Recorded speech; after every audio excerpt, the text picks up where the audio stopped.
আজকে আমরা আলোচনা করব কি নিয়ে? ট্যালি চিহ্ন এবং রোমান সংখ্যা বা রোমান হরফ। এই জিনিসটা কিছুটা একই রকম, মানে এটাও চিহ্ন ওটাও চিহ্ন, কিন্তু দুইটা লিখতে হয় দুই রকম পদ্ধতিতে। যেরকম রোমান সংখ্যা লিখতে গেলে একই রোমান সংখ্যা কি হয়? একটা। রোমান সংখ্যা দুইটা। রোমান সংখ্যা তিনটা। রোমান সংখ্যা চারটায় হয় না।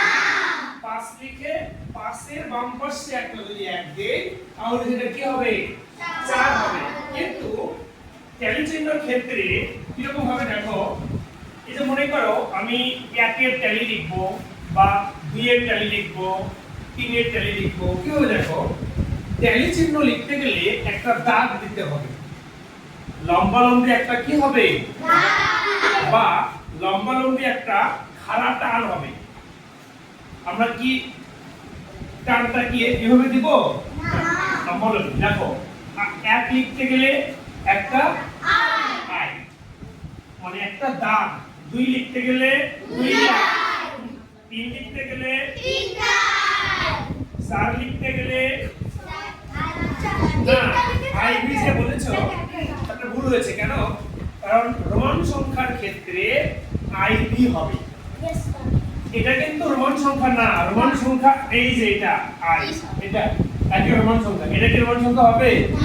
আমরা খুব দ্রুত যখন লিখি তখন 3 এর রোমান সংখ্যা লিখি 3, আসলে এটা কি হয়ে যাচ্ছে? ট্যালি চিহ্ন হয়ে যাচ্ছে।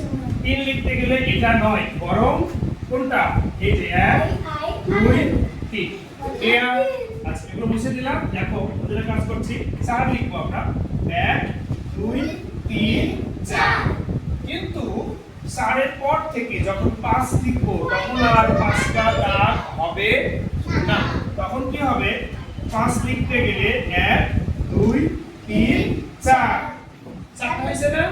এখন এই যে এখান থেকে এই পর্যন্ত একটা দাগ দেব, তাহলে কত হইলো? কত হইলো? তার মানে 1 লিখতে গেলে একটা দাগ, 2 লিখতে গেলে দুইটা দাগ, 3 লিখতে গেলে 4 লিখতে গেলে 5 লিখতে গেলে 4টা দাগ দিব। 4টা দাগ দিব আর আড়াআড়ি একটা দাগ দিব। তাহলে কয়টা দাগ হলো? 5টা। 6 লিখবো। এই যে 1 2 3 4 5 6 7 লিখবো।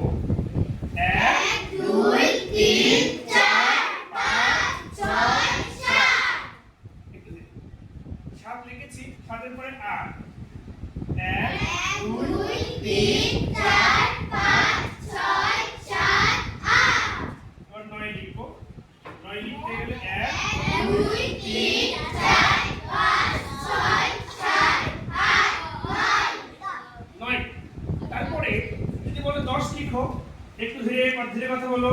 10 1 2 3 4 5, একটা 5 আর একটা 5 লিখবো। 6 7 8 9 10। যদি আমরা লিখি 25 হতে পারে না? স্যার আপনি তো 10 পর্যন্ত লিখলে 25 কিভাবে লিখবো? দেখো কত লিখবো? 25। দেখো 1 2 3 4 5, এই যে 5, আবার এই যে 5 কত হলো? 10, আবার 5 15, আবার 5 20 25। কথা বুঝতে পেরেছো? ঠিক এইভাবে ট্যালি চিহ্নগুলো লিখতে হবে।